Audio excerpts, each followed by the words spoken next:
ಗ್ರ್ಯಾಂಡ್ಮ ಗಿಡವನ್ನು ಹತ್ತುತ್ತಾಳೆ ಅಂತ ಅರ್ಥ ಆಗ್ತದೆ. ಇದರಲ್ಲಿ ಮೊದಲೇ ವಾಕ್ಯ ನೋಡ್ರಿ, ಗ್ರ್ಯಾಂಡ್ಮ ವಾಸ್ ಕ್ಲೈಂಬಿಂಗ್ ಅ ಟ್ರೀ. ಗ್ರ್ಯಾಂಡ್ಮ ಗಿಡವನ್ನ ಹತ್ತುತ್ತಲೂ ಇದ್ದಳು. ಇವೆಲ್ಲ ಇಡೀ ಒಂದು ಸಾರಾಂಶವನ್ನು ನೋಡಿದಾಗ ಅವೆಲ್ಲವೂ ಕೂಡ ಭೂತಕಾಲದಲ್ಲಿ ಪಾಸ್ಟ್ ಟೆನ್ಸ್ ಅಲ್ಲಿ ನೋಡಿ ವಾಕ್ಯಗಳನ್ನು. Grandma was 62 years old. ಎಷ್ಟು ವರ್ಷ ಇದ್ದಕ್ಕೆ?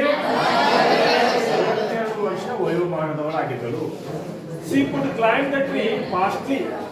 ಬಹಳ ವೇಗವಾಗಿ ಗಿಡವನ್ನು ಹತ್ತುತ್ತಿದ್ದಳು. ಎಷ್ಟನೇ ವಯಸ್ಸಿನಲ್ಲಿ? So she was genius.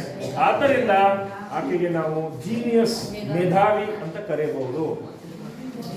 Many people side, ಬಹಳಷ್ಟು ಜನ ಹೇಳಿದ್ರು. ಏನಂತ ಹೇಳಿದ್ರು ಅಂತಂದ್ರೆ, ಸ್ಟಾಪ್ ಕ್ಲೈಂಬಿಂಗ್ ದ ಟ್ರೀ. ಗಿಡವನ್ನ ಹತ್ತುವುದನ್ನ ಬಿಡು, ನಿಲ್ಲಿಸು.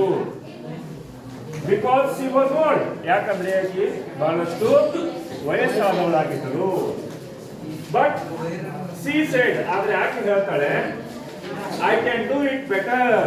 ನಾನು ಇನ್ನಷ್ಟು ಗಿಡ ಹತ್ತುವುದನ್ನ ಸುಧಾರಿಸಿ ಮಾಡಬಲ್ಲೆ. ಇನ್ನೂ ವೇಗವಾಗಿ, ಇನ್ನೂ ಚಮತ್ಕಾರಿಕವಾಗಿ ನಾನು ಗಿಡವನ್ನ ಹತ್ತಬಲ್ಲೆ ಅಂತ ಆಕೆ ಹೇಳಿದ್ಲು. I will grow disgracefully. ಇರ್ಲಿ, ನನಗೆ ನೀವು ನಾಚಿಕೆ ಅವಮಾನ ಆಗ್ತದೆ ಅಂತಿರಲ್ಲ, ಅವಮಾನ ಆಗೋದು ಆಗ್ಲಿ, ನನಗೇನು ಚಿಂತೆ ಇಲ್ಲ ಅಂತ ಆಕೆ ಮಾತನ್ನ ಹೇಳಿದ್ಲು. She learned it by her brother in childhood.